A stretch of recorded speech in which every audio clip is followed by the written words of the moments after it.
आपको इस समय मार्केट में खराब क्या दिख रहा है, और जो बेहद खराब दिख रहा है उसको सबसे पहले बता दीजिएगा।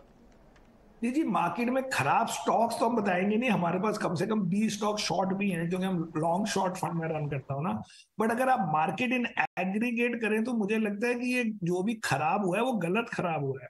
इन द सेंस कि जनवरी में जब China was doing well, US was doing well, ठीक है जी, हम कम बढ़े उनसे, लेकिन हमारा 4-5% या जितने भी परसेंट गिरा, उसका तो मतलब मुझे समझ नहीं आया कि एफआईआई इंडिया से लेके चाइना में पैसे ट्रांसफर कर रहा है effectively, you can say, because China में उन्होंने डाले और इंडिया से निकाले, तो लेट अस अज्यूम कि वही आदमी या वही फंड यहां से वहां डाल रहा है। उसकी तो मुझे लॉजिक बिल्कुल रॉन्ग लगी, क्योंकि मैं कह सकता हूं कि हम मान सकते हैं कि चलो चाइना क्योंकि बहुत करेक्ट हुआ था तो वो थोड़ा ज्यादा बढ़ जाए, लेकिन उसके लिए हमें नेगेटिव होने की या किसी को इंडिया सेल करने की, तो वो मुझे लॉजिक रॉन्ग लगी। सेकंड है, अडानी शेयर्स के कारण मार्केट गिरी, वो थोड़ी जस्टिफाइड कह सकते हैं, लेकिन वो फेज भी अब खत्म हो गया। तो अब मुझे लगता है कि Indian market has to catch up, इसलिए एग्रीगेट लेवल में मुझे मार्केट बिल्कुल खराब नहीं लगती। आपकी क्या व्यू बन रही है आरबीआई पॉलिसी से समीर? आपको लगता है कि एक छोटा 25 बेसिस पॉइंट का हाइक आएगा, फिर पॉज रहेगा? जिस हिसाब से डेटा पॉइंट्स अभी तक आते जा रहे हैं, क्या रेट्स पीक हो इंटरेस्ट गए रेट यहाँ पे? हाइक तो होगा, इंटरेस्ट रेट हाइक होगा, बट वो भी कोई ज्यादा, क्योंकि वो 25 बेसिस पॉइंट बोल के अच्छी अच्छी बातें करेंगे, कोई फर्क नहीं पड़ना उससे किसी को नेगेटिवली।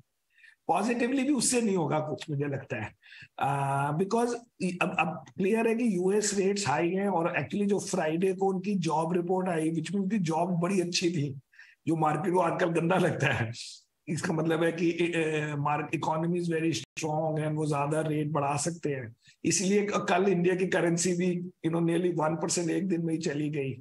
तो इंडिया को, क्योंकि हमारा करंट अकाउंट डेफिसिट तो काफी हाई होता है, तो हमें हर वक्त डॉलर चाहिए, तो इंटरेस्ट रेट थोड़ा सा तो बढ़ाना पड़ेगा, नहीं तो डिफरेंस बहुत ज्यादा हो जाता है, या बहुत कम हो जाता है डिफरेंस, एंड इतना कम नहीं हो सकता between Indian rates and US rates.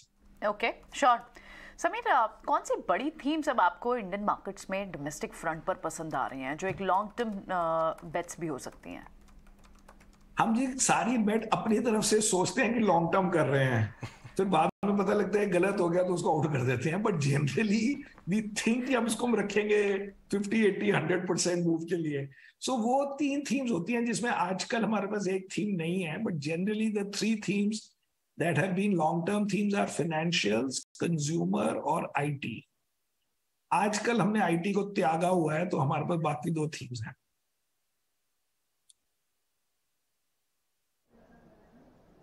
ठीक है,